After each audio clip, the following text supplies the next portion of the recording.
Hi guys, welcome to our YouTube channel, which is Unpacking with Mishak Mate.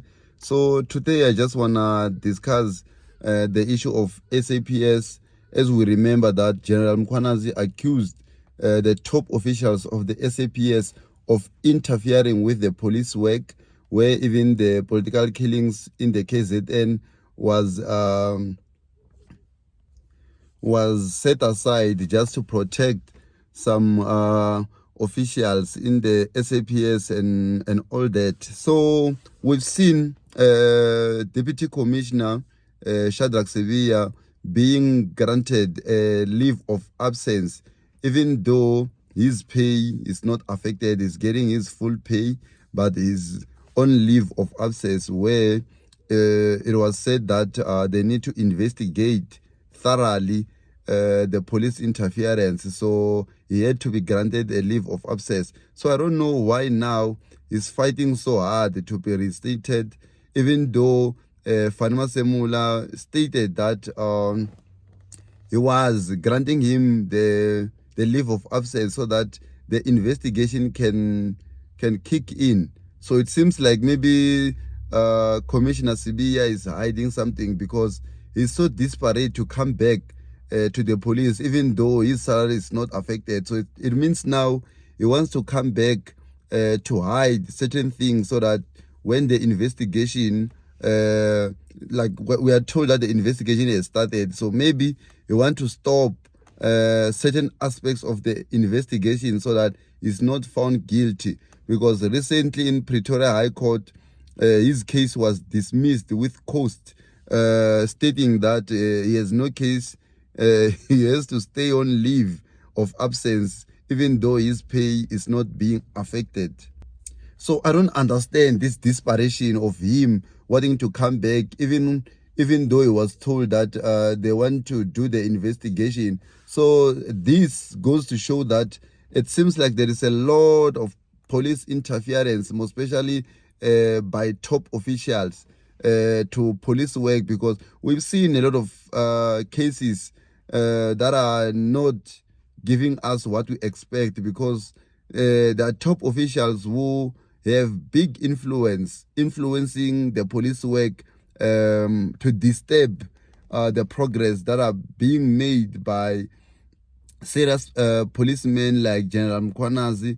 So, hey guys, this is really a banana republic. It's a mafia state. So, if you don't have money, it's easy for you to be arrested. But if you have money, like we see now with Ket Matlala, we know very well that soon is going to be out, because he's connected. And a lot of these top officials are scared that if Matlala is going to be arrested, obviously, is going to reveal a lot of things that are going to implicate a lot of these top officials. We've seen with the likes of Begicele was interfering with a lot of cases that some of them didn't want his interference and all that, but he was interfering because there are certain top officials and politicians who are being protected by top officials from the SAPS in exchange for money and favors, of course.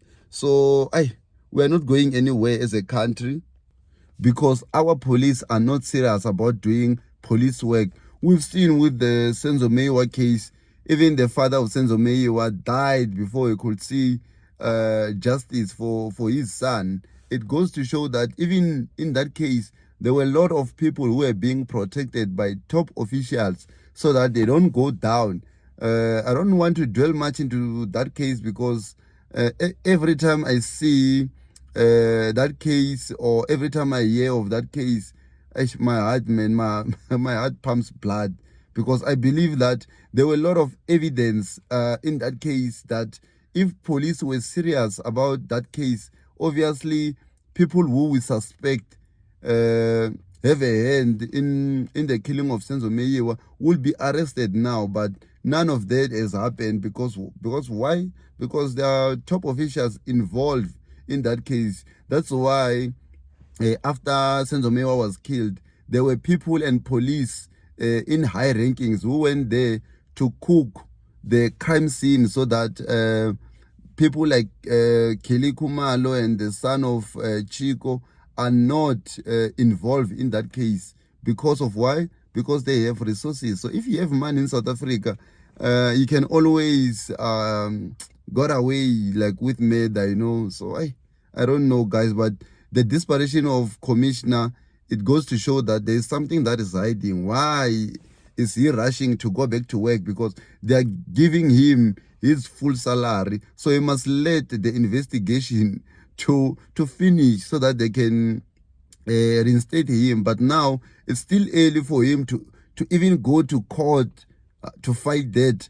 Imagine if now, if the court has ruled for him to go back to work, how was he going to work with his boss, which is Fani Maseremula? Because now, if boss says you must take a leave of absence, it means you must do that. Because now, if you force your way to come back to work, how are you going to work with your boss? You know? So I don't understand, but you can just comment on the section below and just let me know what you think of this. Is Commissioner Maseremula hiding, Commissioner Sibiya hiding something in his desperation to come back to work, or he just misses working with dockets? We don't know, but you can comment on the section below and just let us know. Danko.